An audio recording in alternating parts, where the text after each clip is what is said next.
সুদীপা তার কলেজের প্রফেসরকে ভিতরে নিয়ে আসে পরমাকে দেখানোর জন্য।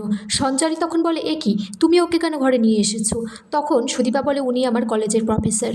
সঞ্চারী ফোনে ভিডিও করছে আর বলছে, আমাকে বাড়ি থেকে তাড়ানোর প্ল্যান, আমাকে বদনাম করা, আমি এমন কিছু করব যাতে মুখে কালি মেখে তোমাকে বাড়ি থেকে বের হয়ে যেতে হয়। সুদীপা পরমাকে হসপিটালে নিয়ে গেলে তাকে একটা ফর্ম ফিল আপ করতে হয় অ্যাডমিটের জন্য। তখন বলে যে, পেশেন্টের সাথে তোমার কি সম্পর্ক?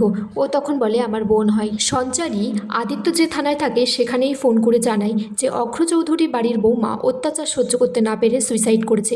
অবশ্য এই বাড়ির আরেকটা বৌমা তাকে নিয়ে হসপিটালে নিয়ে গেছে, কিন্তু বাঁচবে কিনা ঠিক নেই। তখন সেই লেডি কনস্টেবলটা আদিত্যকে জানায় খবরটা। আদিত্য তখন নিজের ফোনের কল লিস্ট দেখে যে সুদীপা অনেকবার ফোন করেছিল।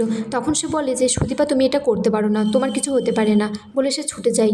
এদিকে হসপিটালে সুদীপা কাঁদছে। তখন সেই প্রফেসর বলছে, কাঁদলে তোমাকে তো আরও বেশি সুন্দর লাগে, বলে পকেট থেকে একটা রুমাল বার করে সুদীপাকে বলে যে চোখটা মুছে নাও।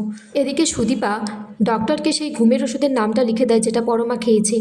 সেই অনুযায়ী ডক্টর চিকিৎসা করবে।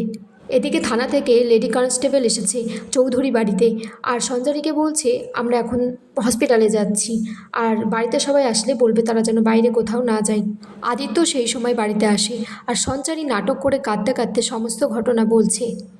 এদিকে প্রফেসর সুদীপাকে বলছে যে, সুদীপা তুমি কফি খেয়ে নাও। আর সুদীপা বলছে, স্যার এবার আপনি বাড়ি যান, আমি নিজেকে সামলে নিতে পারবো। তখন সেখানে অভ্র আর আদিত্য আসে, আর ডক্টর বলে 24 ঘন্টা না গেলে কিছু বলা যাচ্ছে না। এদিকে লেডি কনস্টেবলটা সুদীপার কাছ থেকে সমস্ত ঘটনা জানতে চাই। বড় মাও সেখানে আসে, আর অভ্রকে থানায় নিয়ে যাওয়া হয়।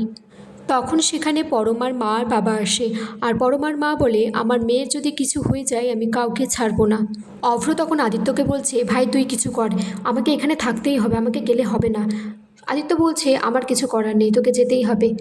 বড় মা বলছে, বিনা দোষে যদি কিছু হয় আমাদের, তবে ভেবে নেব তুমি আমাদের কেউ নয়।